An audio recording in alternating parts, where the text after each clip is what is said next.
Masih ingat Mas Riah penyiram kotoran ke tetangga di Sidoarjo? Sudah bebas tapi digugat ratusan juta. Mas Riah, perempuan asal Sukodono, Sidoarjo, Jawa Timur, sempat menjadi perbincangan beberapa waktu lalu.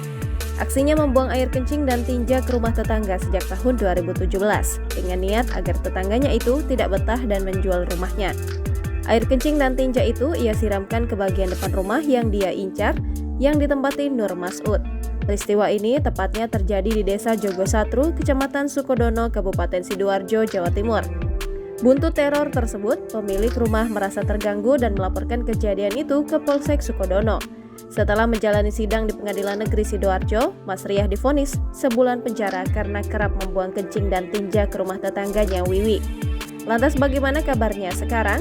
Pihak keluarga yang dirugikan oleh aksi Mas Riah mengajukan gugatan perdata ke Pengadilan Negeri Surabaya.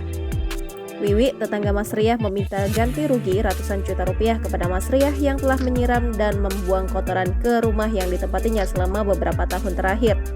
Kuasa hukum keluarga Wiwi, Dimas Panggaputra, sudah mengajukan gugatan perdata ke Pengadilan Negeri Sidoarjo Minggu 2 Juli 2023. Dimas mengatakan jika kliennya mengalami kerugian ratusan juta rupiah akibat aksi Mas Riah tersebut.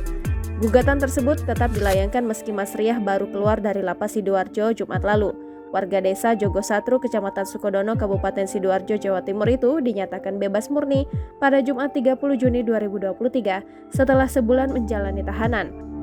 Pembebasan ibu berusia 67 tahun itu ditandai dengan diterbitkannya surat lepas nomor W.15.pas.7.PK.01.02/270.